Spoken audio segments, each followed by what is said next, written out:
Great. Good to see you. I want to welcome our friends joining us online.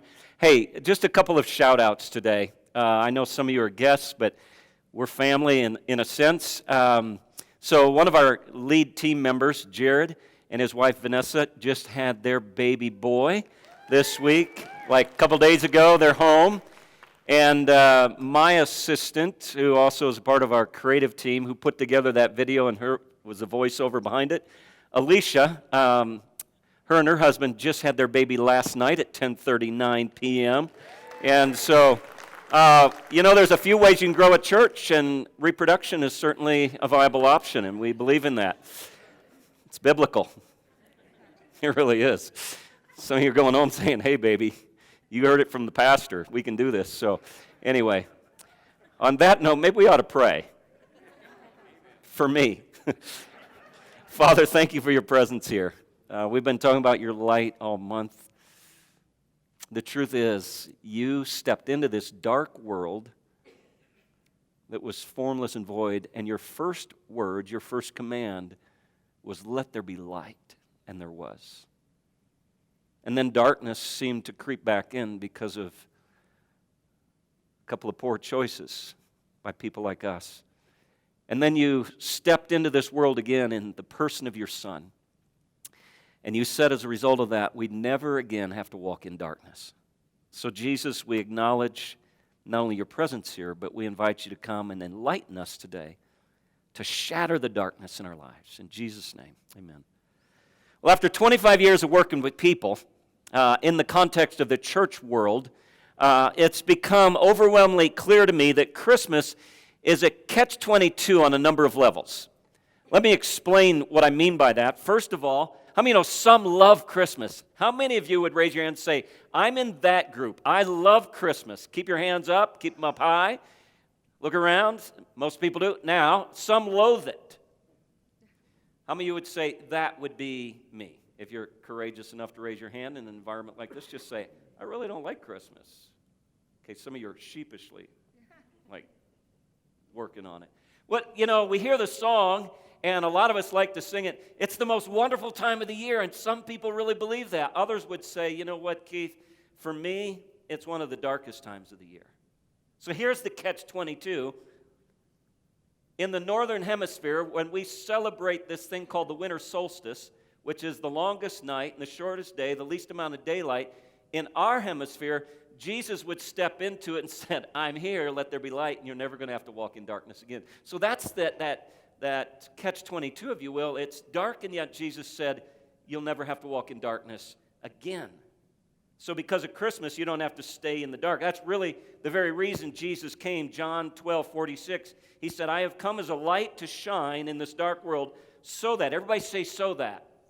So that what? All who put their trust in me will no longer remain in the darkness. So Jesus came to dispel the darkness. He came to shatter the darkness. And he's not talking about physical darkness like a dark night. He's talking about personal darkness. And how many of you would agree with me that at some point in our journey, you live long enough, all of us are going to have dark days.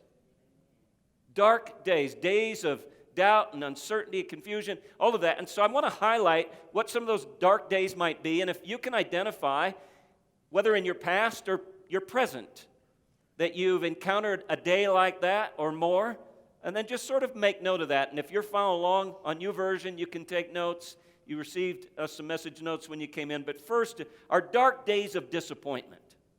Dark days of disappointment. Job, and if you know much of the Bible, you know he had some pretty dark days. And he said in chapter 20, verse 26, I hope for happiness and light, but trouble and darkness came instead. How many of you have ever experienced that? What do I mean? You hoped for one thing, and you got another, and as a result, you were disappointed. See, disappointment is a result of unfulfilled expectations. So part of what we need to engage in is what I'd call expectation management. But even within that, there are times where you're going to expect something, you get something else. And so the fact is, life is disappointing sometimes. Things don't always work out as planned. How many have ever experienced that? You were going one direction, didn't work out, so you had to shift gears and go another direction. Some of you are in, and for some big disappointments this Christmas. You looked under the tree, you saw something wrapped, you think you're going to get something, you're in for a big surprise, you're going to get something else. if your life is anything like mine. When I was a little guy, I loved sports, and so I wanted a basketball, and I got a basketball. Well, I thought I was getting a basketball one Christmas. I looked under the tree, and I saw this round thing wrapped, and I thought, yes, I'm getting a basketball. And on Christmas Eve, which we always did our family Christmas, I opened it up, and it was a stinking globe. Can y'all say disappointed? Don't you feel bad for me? It's my issue, still to this day. No, I'm kidding. But anyway, I imagine that Mary experienced disappointment that first Christmas. She'd been told, you're going to give birth to a son, not just a son, he's going to be the Messiah, the Son of God.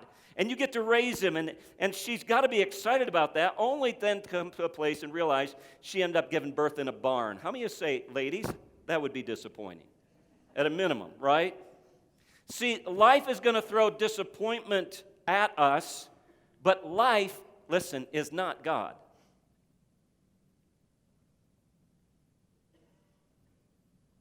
Think about it.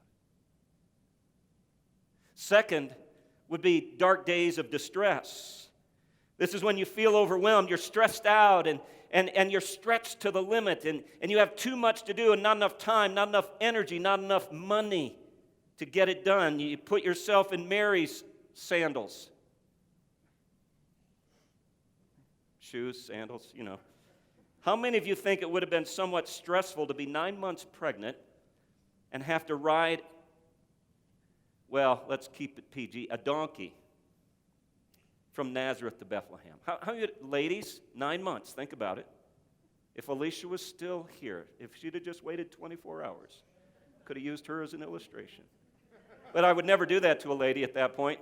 But how many ladies would say riding on the back of a donkey that far would be distressing? A little bit stressful, right? David could relate, Psalm 22, verse 1, I have cried desperately for help, but still it does not come. How have you ever felt that way? You cried out for help and it didn't come. You asked God to show up, and from your perspective, maybe still it doesn't seem like he showed up. And that reminds me of a little boy. You're left to fend for yourself, and he got separated from his mom. Julie and I stopped by Park Meadows Mall. I think it was on Friday, and there's a little boy who was, lost, and he didn't have his mom, and he was separated from her, and he was standing by one of the door of one of the stores crying, and people were trying to, help him out, and said, what's going on? And then people started actually giving him money because they felt bad for him. Pretty cool situation, in a sense. I mean, mom, money, I don't know. It depends on your mom, I guess. But, and one of the store managers saw all this going on, came over and said, hey, I've already announced it. We got people looking. And he said, don't worry, we found your mom, and I know where she is. And the little boy said, I know where she is too, just don't tell anybody.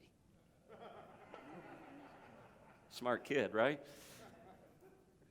So there's dark days of disappointment. There's dark days of distress. There are dark days of doubt and uncertainty. That I added that one this morning. It's not on your notes, but you can write it in there. I doubt if some of you will, but that's okay. I'll get over it. And then finally, dark days of depression. Dark days of depression. It's one we don't like to talk about. When you're depressed, you don't want to talk to anybody. In fact, you don't even want to get out of bed. You want to throw in the towel, and maybe even on life itself. I lived probably for, certainly most of my life, nearly 40 years, and I can honestly say, by God's grace, I've had a lot of different expressions of dark days, but never dark days of depression until, a number of years ago, and went through a season that was as dark can be.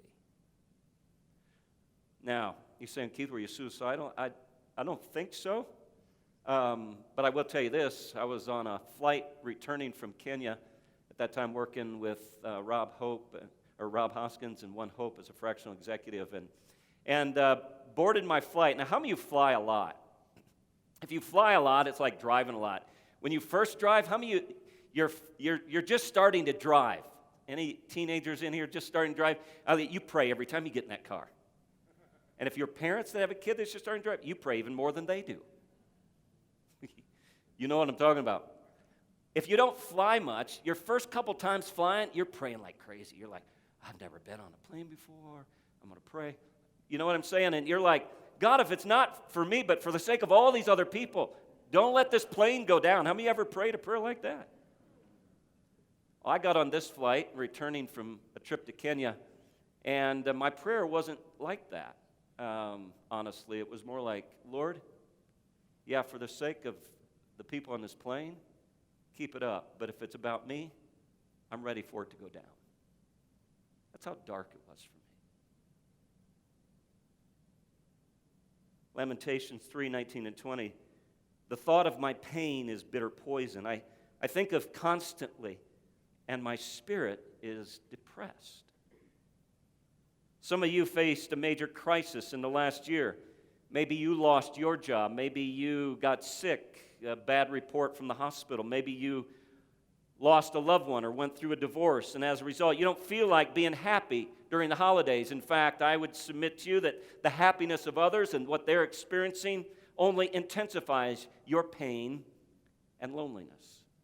It's almost like rubbing it in your face. So you come to a church and they sing Joy to the World and all of these happy songs, and you're saying, that's not where I'm living.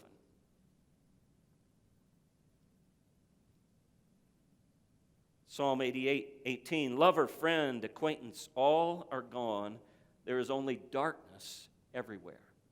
That's what it feels like for some people when they get to that point.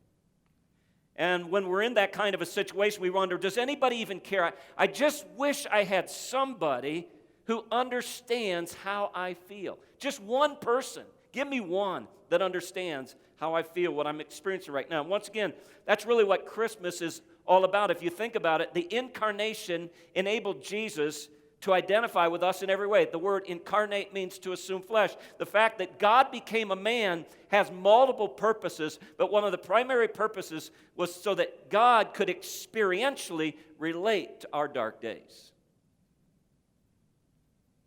Hebrews 2, for since he himself has now been through suffering and temptation, he knows what it's like when we suffer and are tempted, and he is wonderfully able to help us. What does that mean? Did he learn something in his incarnation that he didn't know before? No. Can we just go on record and say there's never anything that he did not know? He's all-knowing. That's what makes him God. It was not a question of him gaining some knowledge or experience that he needed. In fact, let me just say it this way. God becoming a man wasn't for his benefit. It was for ours. It was for ours. It says here, he was made like us in every way, and as a result, he gets us. He understands us. Hebrews 4:15 says, this high priest of ours understands. Everybody say understands. He understands our weaknesses. For he faced all the same testings we do, yet he didn't sin. See, one of the most painful and uncomfortable feelings that a person can ever experience in life are those feelings that surround this idea of alienation and loneliness and separation and all of that. And you'll find at the core of those kind of claims, when somebody's in the middle of an experience like that, what's at the core of that is simply this: no one understands. No one understands how I feel. No one understands where I'm coming from. Nobody understands what I'm going through. Nobody understands how insecure I am right now. Nobody understands because they haven't been there. It doesn't feel like anybody's walked in my shoes or my sandals. And yet, deep down inside, we have this longing during difficult times to have someone who understands us perfectly and completely and totally. And here's the good news of Christmas. In Jesus, we now have that someone. He understands. He's been there. He's walked in our shoes. He's experienced our struggles. He not only understands completely. You're saying, really, Keith? Yeah. Even the prophet foretold it in Isaiah. It says he was despised and rejected of men. And the chastisement needful for us to obtain peace was put upon him. He understands separation, alienation, loneliness. He's been there. He's experienced all of that. And he not only understands it, but he has the power to deliver me, and he wants to. Think about it this way. Hebrews 4:16 in the Message paraphrase. So let's walk right up to him and get what he's so ready to give. Take the mercy, accept the help. Let's just walk right up to him and receive what he came to give. It's like Jesus came, and as I referenced earlier, he not only was born in a barn and a baby in a manger, and we celebrate that at Christmas, but how many of you know that's not the end of the story? He didn't come to stay as a baby. How many of you parents had a baby hoping that that kid would always be a baby? Okay, 3 of you. You're weird. I don't get it. No, I do, because once you get teenagers, then you know why you want them to revert back. But no, here's the point. He didn't come to stay as a baby. He came to live a life so he could identify with us, but then on top of that, he gave his life. And not only was he crucified, but he was resurrected. He was raised back to life so that you and I might have life. But in the journey of all of that, he accomplished something at the cross that's a perfect work. And as a result, he has what it takes to help us. Next time you think you're having a bad day, think about this. True story. The average cost of rehabilitating a seal after the Exxon Valdez oil spill in Alaska was $80,000. At a special ceremony, 2 of the most expensively saved animals were released back into the wild as the onlookers cheered and celebrated. And a minute later, both of those seals, saved at the price tag of $80,000 apiece, were eaten by killer whales. So the next time you're having a bad day, just think about those whales. That's all I'm saying. No, on a more serious note, how does this work? How do we take the mercy and accept the help? John 12, we've read it before. I want to read it again because here's where the light theme comes back in front of us. I have come as a light to shine in this dark world so that all who put their trust in me will no longer remain in the darkness. So here it is. Because of Christmas, you don't have to stay in the dark. I'm not talking about physical darkness. I'm talking about personal darkness. Dark days of distress, disappointment, doubt, depression, whatever they might be. Now, here's the phrase. He said, all who put their trust in me will no longer remain in the darkness. So who no longer remains in the darkness? Who no longer remains in the darkness? Those who put their trust in him. How do we do that? When I think about the first Christmas, it's amazing to me that God used this light from a star to guide the shepherds to the light of the world that was in infant form. There's layers of meaning behind why God came first to shepherds. They were of the lowest class in society economically. What was God saying? He came for everybody, not just the rich and famous. There's other layers in that, this theme of light. And the whole point is, I'm guaranteeing that other people saw that bright star. It was in the sky. Anybody could see it. It wasn't just like God closed everybody else's eyes and these few shepherds out in the field at night saw that star. However, I will say this, if you're out in the field where there are no street lights, how many of you know the night lights in the sky are a lot brighter? And so the darker the night, the brighter the light. The darker it is in your life, the brighter it can be when Jesus breaks in. See, it's one thing to know there's a light in the world. It's another thing to follow the light. The point is this: you can choose darkness or light, even once you're a follower of Christ. You can be a follower of Christ and have dark days. I have. In fact, the likelihood of dark days invading your world after you surrender your life to Christ are probably even greater than they were before, because the enemy doesn't like the fact that you switch teams. And you become a threat to his kingdom. And so he's going to throw anything in your path that he can to trip you up. But the point is, you have the freedom to choose in the midst of those dark days to stay in the dark or to live in the light. In the 1600s, there was a book written, actually it wasn't authored by him, somebody else interviewed him and wrote it for him, by a guy by the name of Brother Lawrence. And he wrote a book talking about the practice of the presence of God. And so here's the key. You might want to write this down. We live in the light as we practice the presence of God.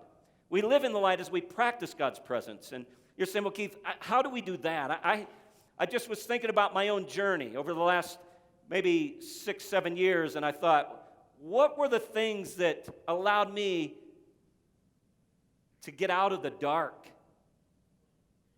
How did God's light break into my life? There are 4 things that I captured. The first is simply this: to converse with Him, and it is in with the Lord daily through what I call a quiet time. That's a time you set aside to get alone with God, to get to know Him better through the Word and prayer.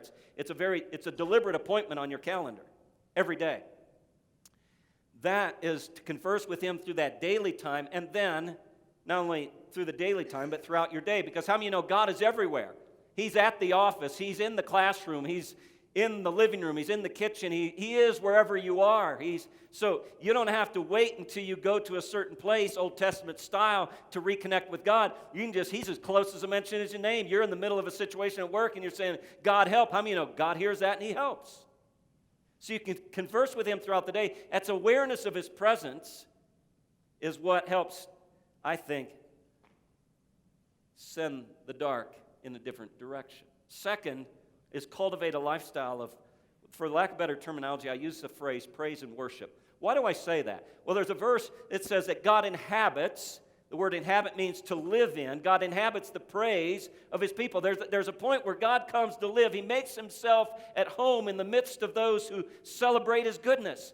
There's something about acknowledging God's goodness in the midst of the badness of life, in the midst of the darkness. It causes His light to break through, and He shines in the middle of that, and all of a sudden your perspective changes. Maybe your circumstances didn't change, but your perspective changed, and how many of your perspective is everything when you're in the midst of dark days? And so you cultivate this lifestyle. It's a lifestyle of being full of faith and praising God, even when you don't feel like it. Some of you are saying, Keith, I don't even feel like it. That's when you need it the most, is when you feel like it the least.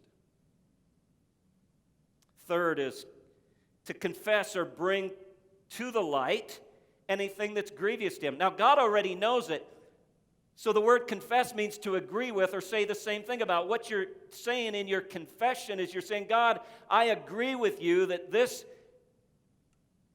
behavior that I was engaged in is inconsistent with your best for me, and I'm bringing that into the light, and I'm saying, God, I confess that to you, and I receive your forgiveness, and I receive your grace to cover that, because there's something about coming clean, how many of you know, that is a refresher for the conscience. And all of a sudden, you think different, you see different, and you get a second chance. And then fourth and finally, consistently remind yourself of who He is and what Christmas is all about. 2 Samuel 22:29, you, Lord, are my light. You dispel my darkness. See how personal it is? Lord, you are my light, and you dispel my darkness, my dark personal days. And then in Matthew 1, His account of the gospel and Jesus' entrance into this world, the Christmas story from Matthew, the virgin will be with child and will give birth to a son, and they will call him Emmanuel, which means what? See, the name Emmanuel is really at the heart of the Christmas story. It's His very name. And this is where I want to camp for a few minutes, because we often talk about the fact that God is for us. I like talking about the fact that God is for us. Romans 8, you know the verse, 31. If God be for us, finish it for me. Oh, you know that verse. Isn't it great to be able to talk about the fact that God is for us? I love the fact that God is for me. And if God is for me, it doesn't matter who's against me. But the fact that God is for me points to my capabilities and what I can do as a result of the fact that God is for me. The fact that God is with me doesn't point to my capabilities, it points to Him and His ability and what He will do on my behalf. You see the difference? If God is for me, that says I can do all things through Christ who gives me the strength. But the fact that God is with me says because He's here, He can show up and do what I can't do. So when you think about the fact that God is with you, what comes to mind? This is meant to be a little interactive right now. I want you to finish this sentence. Because God is with me, what? How would you fill in that blank? Anybody? I have no problems. Somebody else. God is with me, what? I'm not alone. Somebody else said something. I can face tomorrow. Somebody wrote a song about that. Because He lives. I can face tomorrow. Well, let's dive in. I just have a few thoughts I came up with. First of all, because God is with me, I'm never alone. Somebody said that right up front. And how many of you would agree there's nothing as reassuring as knowing that Jesus is right there with you? I mean, there's nothing like it. The awareness of his presence. A number of years ago, when our girls were much younger, I received a call from Julie, my wife, to come home. I was at a meeting at the church I was serving at the time, and it was a pretty vicious storm outside. It was storming, it was bad, hail, lightning, all kinds of stuff, and our girls were frightened, and they wouldn't go to sleep. And they were all huddled in our bedroom on our bed. And I got home, and there they were all crying, and I said, well, let's just pray, and we prayed, and within minutes, they were all sleeping. I'm not exaggerating, inflating any of this. It's as accurate as I'm telling it to you. And we put them in their own beds, and they all slept through the rest of the night, even though it continued to storm. The storm didn't subside. So what changed? It didn't stop storming. What made the difference? Dad's presence. Come on, y'all. I was home. What's my point? When Jesus is in the room and you're aware of it, everything changes. Circumstance didn't change, but your awareness of him being present changes your outlook, changes how you view that. And so no matter what you're going through, you can have a peace. It's a peace that the Bible says passes understanding. It bypasses the intellect. It goes beyond what we can figure out and says, you know what, even though right now you're in a difficult place and it wouldn't make sense for you to have peace about what's going on, you do because he is. In fact, Psalm 16, 8, 9, today's English version, I'm always aware of the Lord's presence, David said. He is near and nothing can shake me. I am thankful and glad. I feel completely secure. Why? Because he's with me. I'm never alone. Second, we talked about dark days of discouragement and disappointment. He encourages me when I'm discouraged because he's with me. Some of you have had maybe a disappointing year in some ways, and the things you would hope to happen didn't materialize, and you didn't get the promotion that you were hoping for. The relationship fell apart. The job fell through. And here you're saying, Keith, where is God in all of that? I've had people ask me those questions this year. So I thought, let's go there. Where is God in the midst of all that? Right where he's always been, Psalm 34:18. If your heart is broken, you'll find God right there. Another translation said, God is close to the brokenhearted. If you're kicked in the gut, how many of you have ever felt that way? He is right there to help you catch your breath. He hasn't left you. He really is Emmanuel, God with us. And let me ask you this. How many of you have ever been bolder, braver, or more courageous just because somebody was with you? How many know your confidence level, your courage level was ratcheted up a few notches? I remember when I was in college, and you know, I was into sports, so I'd have guys around me that were bigger and stronger than me all the time. It was pretty cool. And I remember when we were downtown in a city close to where I went to college, and there was some activity, and yeah, I probably wasn't walking in the light at that point in my life. And so there was some darkness that we were engaged in, and I got pretty bold when my friends were by my side. Things I wouldn't say if I was by myself, but my courage was ratcheted up by the fact that I'm flanked by a couple of guys that are 6'4". I mean, that'll boost your courage. My point is this: how much greater to think that God Almighty is with you. What does that do for your courage? How does that impact your confidence? I guarantee you, it's a confidence booster. And so we see then the word encourage actually means to impart courage. Encourage. Impart courage.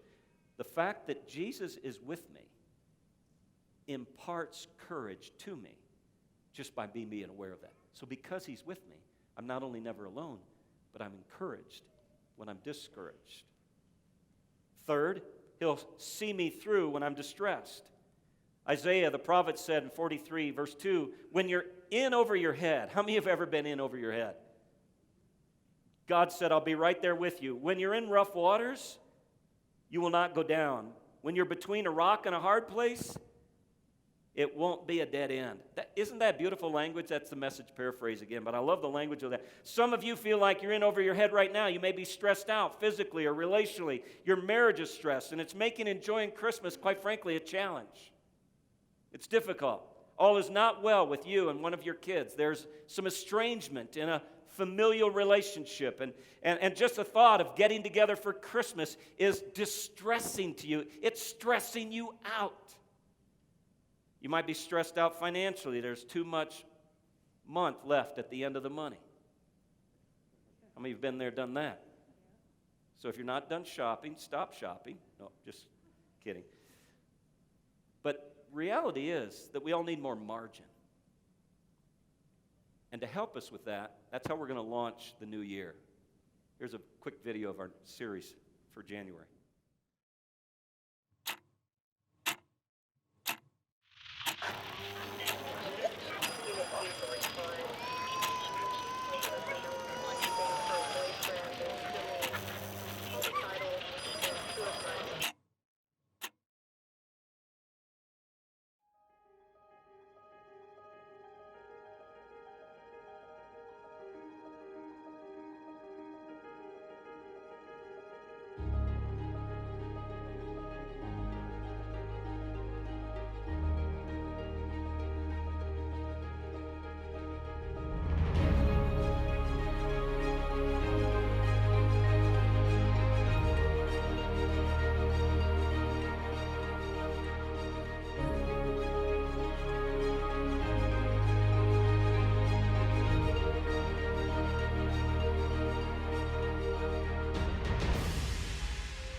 Next, He'll change me when I'm depressed.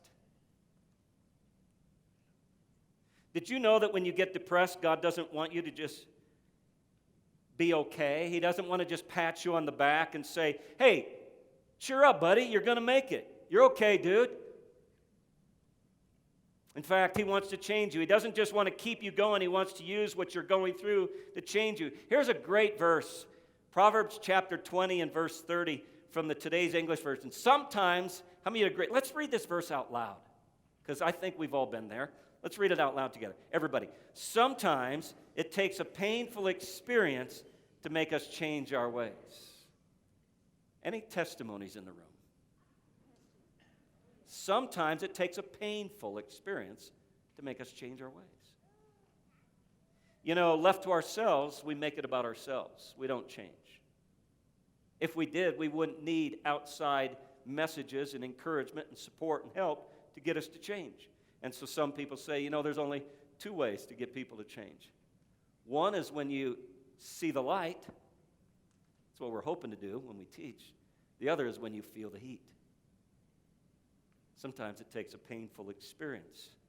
He's using the circumstances you're currently in to get your attention. It's like a flashing red light on the dashboard of your car. It's like your kid maybe gets a fever and you take their temperature, or you do, and you go to the doctor, whatever. It's like a fever. How many of you know a fever is a warning light? It's not the problem, it's a symptom. A flashing light is not the problem, it's a symptom. Your challenges that you're going through that cause you to have dark days could be God's wake-up call and His mercy at work. He would say to you, yeah, you have pain and problems, but my purpose for your life is greater, and there's a purpose behind the problem. See, a common misconception that people have is that they have to clean up their act before God can accept them. But I would just submit to you that a snapshot of the Christmas story from the stable says exactly the opposite. Take a picture, nativity scene, Jesus laying in a manger, among animals, in a barn. What does that tell us? The stable tells us, are you ready for this? That there is a God who will come and find us right in the middle of our stinking mess and rescue us. That's how good He is. See, everything God did was not just by coincidence or circumstance or happenstance. It was intentional. So the fact that God spoke first to shepherds out in the field, we've identified that. The fact that Jesus was born in a manger in a barn among animals, we've identified that. What does that tell us? That there's no place that God is unwilling to go in His pursuit of you. He'll find you at the bottom of your last drink. at the end of your last line, at the breakup of the relationship. In the midst of your darkness, that's when the light is the brightest, friends. And it's the mercy of God that would allow you to have a temporary, short-term experience with darkness in order to bring you into the ultimate light so that you would never walk in darkness again the rest of your life. See, we misconstrue challenges and suffering. Some of our theology's off. We think that the favor of God means I'll never have another problem in my life. No, the favor of God means that you might have more challenges because God's going to do something great through you. So he enters into the manure-filled stables of our own making before we even realize that he's there, but he never comes to leave us where he finds us. Aren't you grateful for that?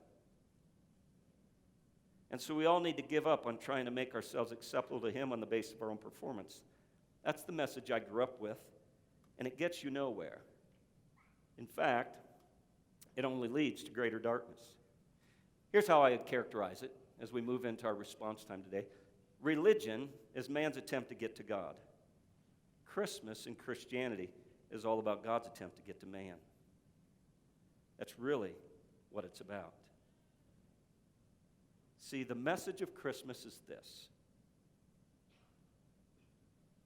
God is inviting you and I today to come to him just as we are and allow him to change us. Are you ready for this? From the inside out. He's on your side.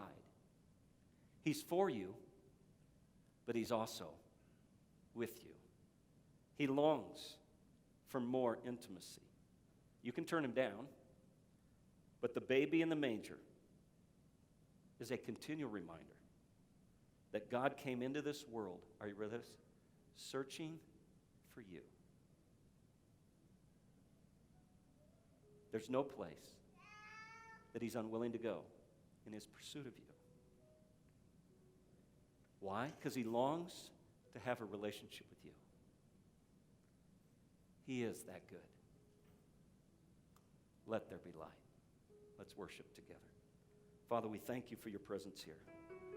We thank you that because you're here today, anything is possible. But people that have been in the midst of darkness can break out of it in the next few moments of worship and celebration. God, I know from my own journey, I had some days that were just as dark can be.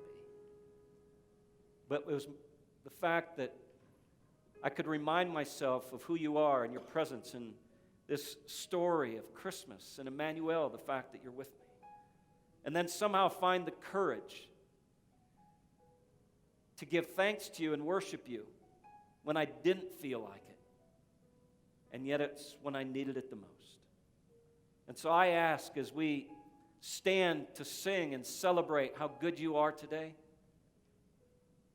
that independent of what type of dark days people are experiencing, you would break into the midst of it and shine and shatter the darkness that's surrounded some people. And so we thank you in advance for what you're going to do over the next few minutes, because you are here and we welcome you.